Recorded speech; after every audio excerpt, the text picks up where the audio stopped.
তো বন্ধুরা, আপনারা টাইটেল এবং থাম্বনেল দেখে অলরেডি বুঝেই গেছেন আজকে ভিডিওটা হচ্ছে নবদ্বীপের রাসের আড়ং নিয়ে।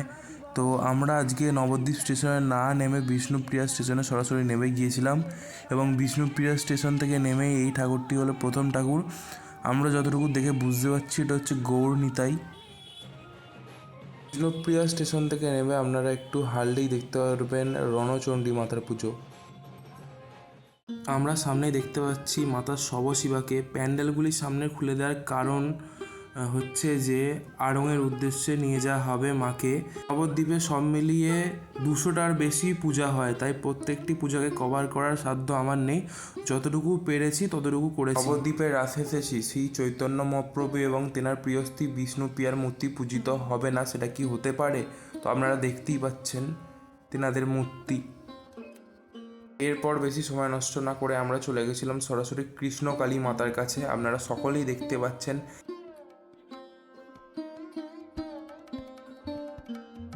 কৃষ্ণকালীকে দেখার পর আপনারা সরাসরি সদাশিবের মূর্তি দেখতে পাবেন তার কিছুটা গিয়েই।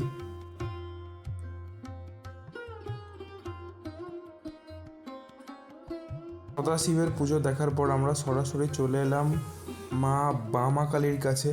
আমি যদি খুব ভুল না হয় এটি মা বামা কালীর মূর্তি।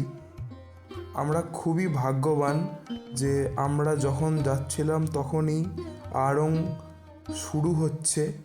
তো আপনারা দেখতেই পাচ্ছেন একটা খুব সুন্দর প্রসেশন বেরোচ্ছে এখানে করে। 2-1 পা এগোতে না এগোতে আমরা দেখা পেয়ে গেলাম মোড়ে মাতা সিংহবাহিনীর। আপনারা সকলেই দেখতে পাচ্ছেন মাতা সিংহবাহিনী সেই অপূর্ব রূপ। মাতা সিংহবাহিনীর ঠিক উল্টো দিকে বিন্ধ্যবাসিনী মাকে আপনারা দেখতে পারবেন এই ভিডিওতে। 3 মাথাতে 3টে মা, একদিকে মা বিন্ধ্যবাসিনী, একদিকে মা সিংহবাহিনী আর একদিকে মা বামা কালী। এই যে ঘোরানো হচ্ছে 360 অ্যাঙ্গেলে, এটি আপনারা নবদ্বীপ ছাড়া আর কোথাও দেখতে পাবেন না। এইভাবে শোভাযাত্রা অন্তত কোথাও দেখতে পাবেন না, আমি এটুকু বলতে পারি আপনাদেরকে। এটা দেখতে হলে আপনাদেরকে নবদ্বীপে অবশ্যই আসতে হবে। মাতা সিংহবাহিনী সেই অপরূপ শোভাযাত্রা দেখার পর আমরা চলে গেছিলাম মাতা কাত্যায়নীর কাছে। তো মাতা কাত্যায়নীর কাছে গিয়ে আমি এই ছোট্ট ভিডিওটা তুলে নিলাম। এইদিকে মাতা সিংহবাহিনী আসছে আর এদিকে মাতা কাত্যায়নী।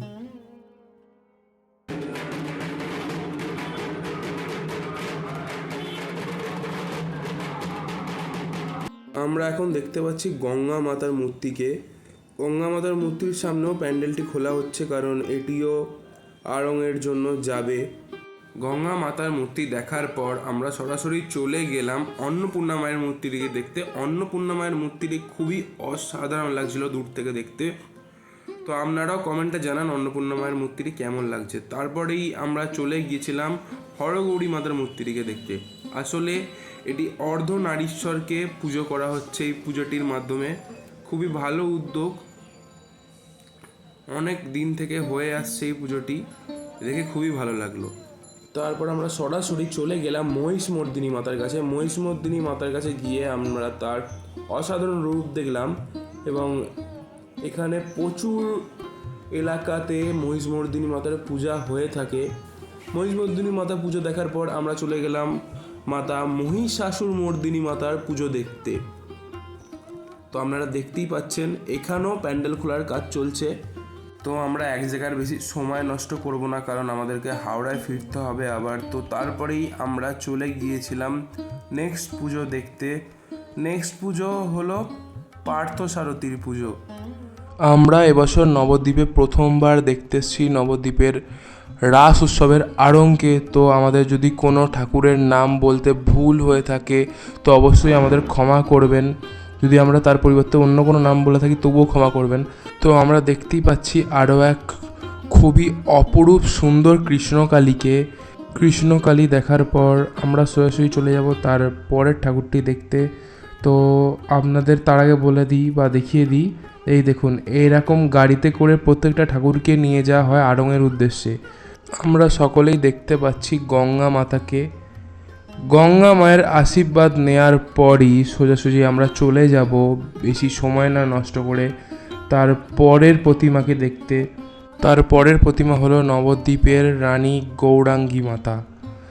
আমরা গৌরাঙ্গী মাতার কাঁধে করে নিয়ে যাওয়ার ভিডিওটি আপনাদেরকে একটু পরেই দেখাচ্ছি, কিন্তু তার আগে আমরা নবদ্বীপের অন্যান্য প্রতিমাগুলি দেখে নেব, কারণ গৌরাঙ্গী মাতা শোভাযাত্রাতে একটু দেরি আছে। তো ততক্ষণে আমরা নেক্সট প্রতিমাগুলো দেখে নিই। আপনারা ভিডিওর মাধ্যমে দেখতে পাচ্ছেন হরিহর প্রতিমা। হরিহর বলতে অর্ধনারীশ্বর। অর্ধনারীশ্বর প্রতিমাকে আপনারা দেখতে পাচ্ছেন অর্ধেক শিব ঠাকুরের রূপ এবং অর্ধেক দেবী দুর্গার রূপকে। তো আমরা দেখছি মাতা মহিষমর্দিনীকে। নবদ্বীপে প্রচুর ছোট বড় মাতা মহিষমর্দিনীর পুজো হয়ে থাকে। তো তারপরেই আমরা দেখে নেব মাতা গণেশ জননীকে। গণেশ জননী, সামনে আমরা ছোট গণেশকে দেখতে পাচ্ছি, পাশে শিব ঠাকুর এবং দুর্গা ঠাকুর। আড়ংয়ের প্রস্তুতি চলছে, তো তারপরেই আমরা দেখতে পেলাম আরও এক কালী মাতাকে। সরাসরি আমরা চলে গেলাম পরবর্তী ঠাকুর দেখতে। তো একদিকে আমরা দেখতে পাচ্ছি মা বামা কালীকে, আর একদিকে দেখতে পাচ্ছি দেবী দুর্গাকে। মহিষাসুর মর্দিনী রূপে তিনি আছেন। পাশাপাশি দুটো ঠাকুরকে দাঁড় করানো আছে এবং দুটো ঠাকুরই আরঙের উদ্দেশ্যে বেরোবে। খুব সুন্দর লাগছে দেখতে।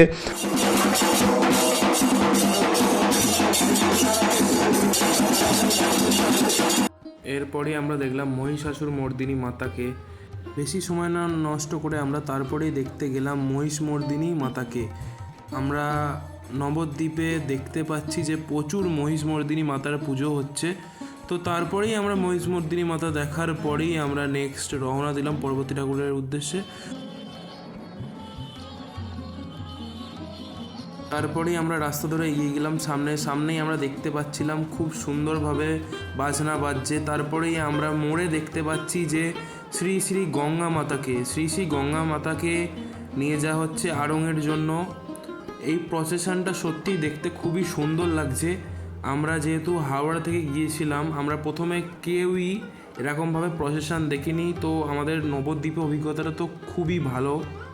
গঙ্গা মাতাকে প্রাণ ভরে দেখে পরবর্তী ঠাকুর দেখার জন্য আমরা রওনা দিলাম। তো এখানে এত রকম পুজো হয়, আমার মনে রাখাটা কঠিন হয়ে যাচ্ছে। এখানে প্রচুর পুজো হয়।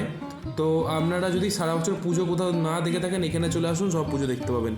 আপনারা দেখতেই পাচ্ছেন শ্রী শ্রী অকাল বোধন মাতার পূজা। তারপরেই আপনারা দেখতে পাচ্ছেন আর এক শ্রী শ্রী গঙ্গা মাতাকে। তারপরে আমরা দেখতে পাচ্ছেন আর এক মহিষাসুর মর্দিনী মাতাকে বা মহিষমর্দিনী মাতাকে। তো ওখানে আমরা দেখতে পাচ্ছেন যে আড়ংয়ের জন্য চাকাগুলিকে সেট করা হচ্ছে। এটি হলো কৃষ্ণনগরের সর্বপ্রথম রাস পূজার এলানিয়া কালী মাতা।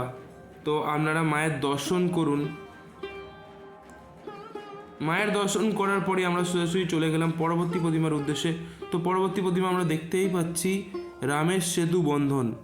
এখানে রামের সেতু বন্ধন নিয়ে একটি থিম, খুবই সুন্দর থিম বানানো হয়েছে। তারপরেই আমরা চলে গেছিলাম, আপনারা দেখতেই পাচ্ছেন শ্রী শ্রী বামা কালী মাতাকে।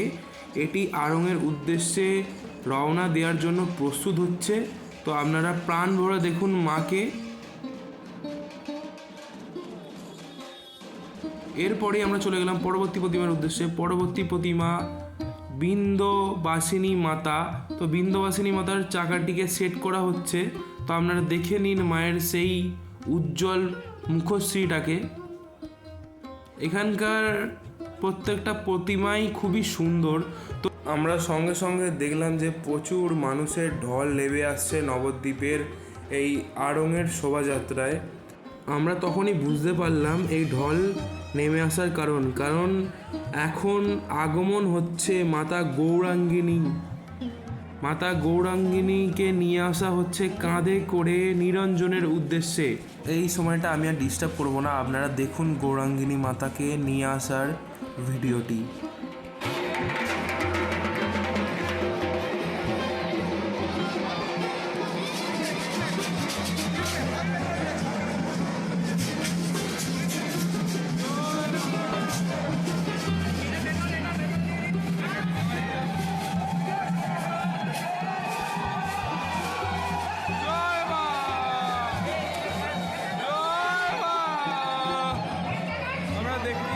কাঁধে করে নিয়ে যাওয়া হচ্ছে, এখানে কাঁধে করে সবাই নিয়ে যাচ্ছে মাকে।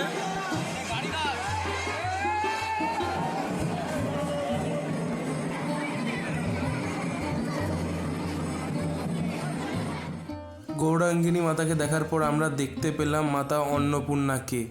অন্নপূর্ণা মাতাকে দেখার পরই আমরা দেখতে পেলাম আর এক শ্যামাকালী মাতাকে দেখার পরেই আমরা রওনা দিলাম পরবর্তী প্রতিমার উদ্দেশ্যে। পরবর্তী প্রতিমা আমরা দেখতেই পাচ্ছি শ্রী শ্রী মহিষাসুর মর্দিনী অথবা মহিষমর্দিনী মাতাকে। তারপরেই আমরা দেখে নিচ্ছি শ্রী শ্রী বামাকালীকে দেখার পরেই আমরা পরবর্তী ঠাকুর দেখার জন্য রওনা দিলাম। তো আমরা হাঁটতে হাঁটতে আমরা দেখতেই পাচ্ছি সামনের দিকে যে ঠাকুর আসছে।